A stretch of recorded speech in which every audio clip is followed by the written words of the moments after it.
United Kingdom is to leave the European Union. They are only about whether the advice given by the Prime Minister to Her Majesty the Queen on 27th or 28th of August that Parliament should be prorogued from a date between 9th and 12th September until 14th October was lawful, and the legal consequences if it was not. The question arises in circumstances which have never risen before and are unlikely to arise again. It is a one-off. Briefly, the Scottish case was brought by a cross-party group of 75 members of Parliament and AQC on the 30th of July because of their concern that Parliament might be prorogued to avoid further debate in the lead-up to Exit Day on the 31st of October.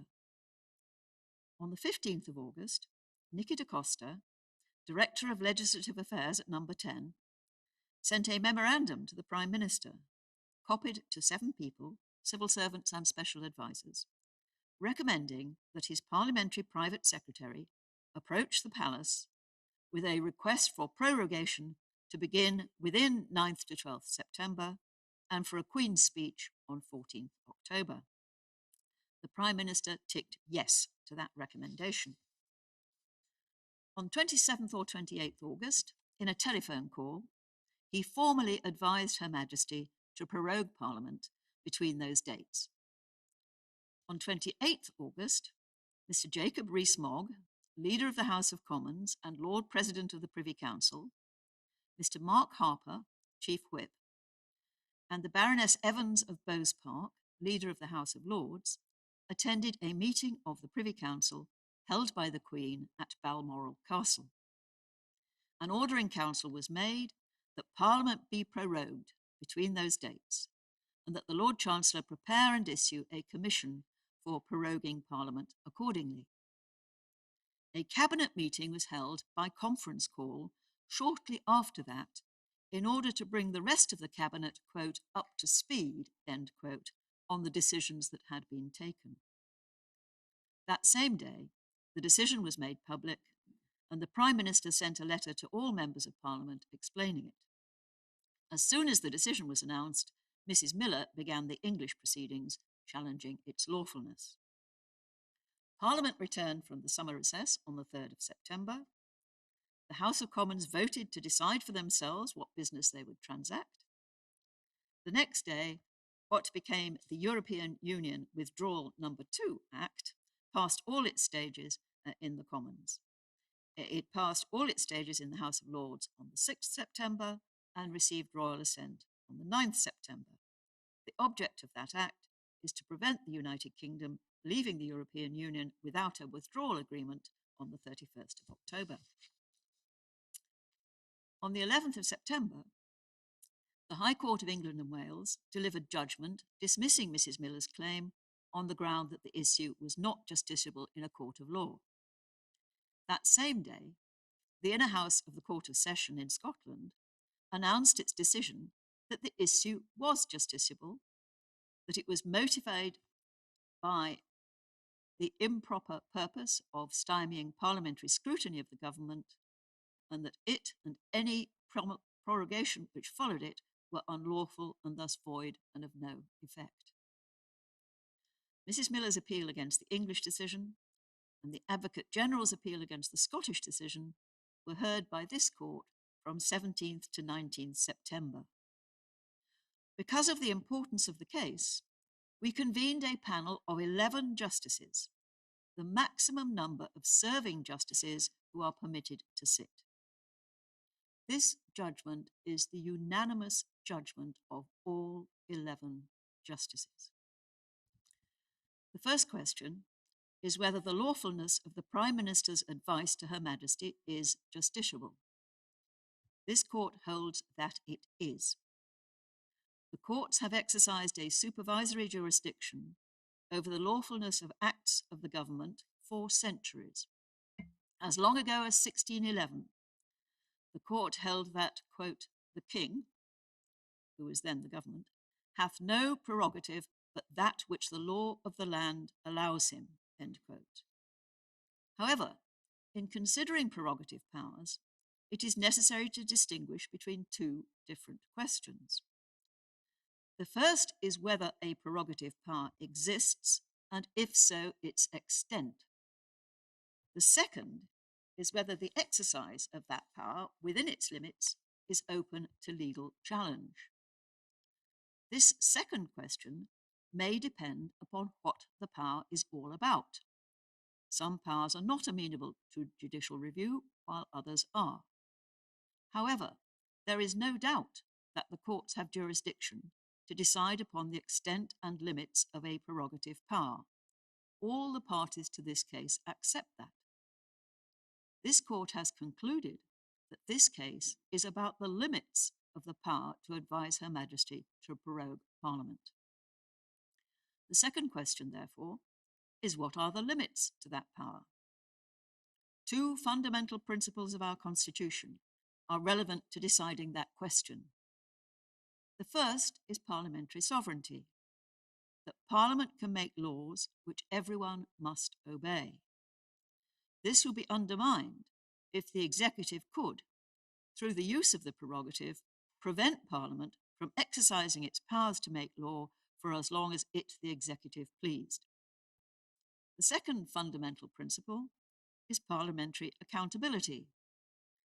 In the words of Lord Bingham, senior law lord, quote, "The conduct of government by a Prime Minister and Cabinet, collectively responsible and accountable to Parliament, lies at the heart of Westminster democracy."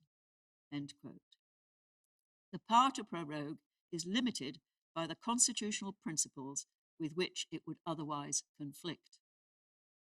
For present purposes, the relevant limit on the power to prorogue is this: that a decision to prorogue or advise the monarch to prorogue will be unlawful if the prorogation has the effect of frustrating or preventing, without reasonable justification, the ability of Parliament to carry out its constitutional functions as a legislature and as the body responsible for the supervision of the executive.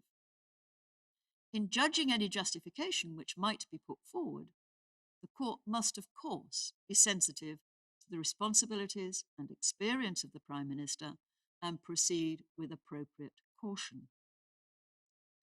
If the prorogation does have that effect, without reasonable justification, there is no need for the court to consider whether the Prime Minister's motive or purpose was unlawful.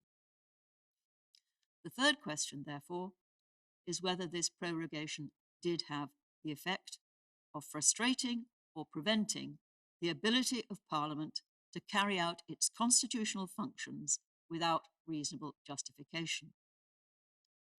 This was not a normal prorogation in the run-up to a Queen's speech. It prevented Parliament from carrying out its constitutional role for 5 out of the possible 8 weeks between the end of the summer recess and exit day on the 31st of October. Proroguing Parliament is quite different from Parliament going into recess. While Parliament is prorogued, neither House can meet, debate, or pass legislation. Neither House can debate government policy, nor may members ask written or oral questions of ministers or meet and take evidence in committees. In general, bills which have not yet completed all their stages are lost and will have to start again from scratch after the Queen's speech. During a recess, on the other hand, the House does not sit, but parliamentary business can otherwise continue as usual. This prolonged suspension of parliamentary democracy took place in quite exceptional circumstances. The fundamental change which was due to take place in the Constitution of the United Kingdom on the 31st of October. Parliament, and in particular the House of Commons, as the elected representatives of the people, has a right to a voice in how that change comes about. The effect on the fundamentals of our democracy was extreme. No justification for taking action with such an extreme effect has been put before the court. The only evidence of why it was taken is the memorandum from Nicky da Costa of 15th August.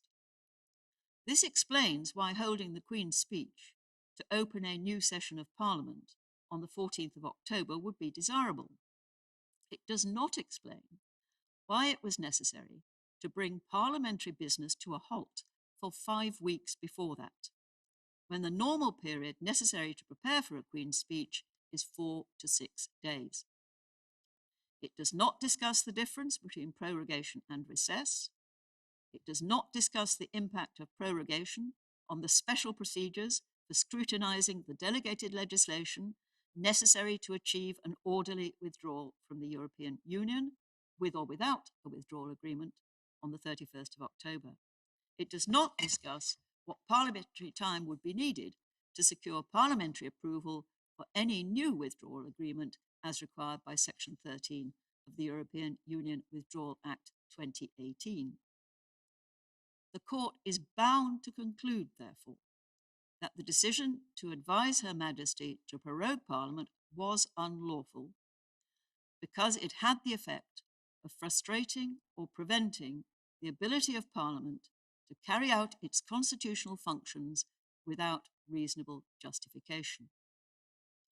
The next and final question, therefore, is what the legal effect of that finding is, and therefore what remedies the Court should grant. The Court can certainly declare that the advice was unlawful. The Inner House went further and declared that any prorogation resulting from it was null and of no effect. The government argues that the Inner House could not do that because the prorogation was a, quote, proceeding in Parliament, end quote, which, under the Bill of Rights of 1688, cannot be impugned or questioned in any court. But it is quite clear that the prorogation is not a proceeding in Parliament. It takes place in the House of Lords chamber, in the presence of members of both houses, but it is not their decision. It is something which has been imposed upon them from outside. It is not something on which members can speak or vote. It is not the core or essential business of Parliament which the Bill of Rights protects. Quite the reverse. It brings that core or essential business to an end. This Court has already concluded that the Prime Minister's advice to Her Majesty was unlawful, void, and of no effect. This means that the order in Council to which it led was also unlawful, void, and of no effect, and should be quashed. This means that when the Royal Commissioners walked into the House of Lords, it was as if they had walked in with a blank sheet of paper. The prorogation was also void and of no effect. Parliament has not been prorogued. This is the unanimous judgment of all 11 justices. It is for Parliament, and in particular the Speaker and the Lord Speaker, to decide what to do next. Unless there is some parliamentary rule of which we are unaware, they can take immediate steps to enable each House to meet as soon as possible. It is not clear to us that any step is needed from the Prime Minister, but if it is, the Court is pleased that his counsel have told the Court that he will take all necessary steps to comply with the terms of any declaration made by this Court. It follows that the Advocate General's appeal in the case of Cherry is dismissed and Mrs. Miller's appeal is allowed. The same declarations and orders should be made in each case. Copies of our full judgment explaining these conclusions and a transcript of this summary will be available immediately after the Court rises, and I urge you all to read them with care. The Court will now adjourn.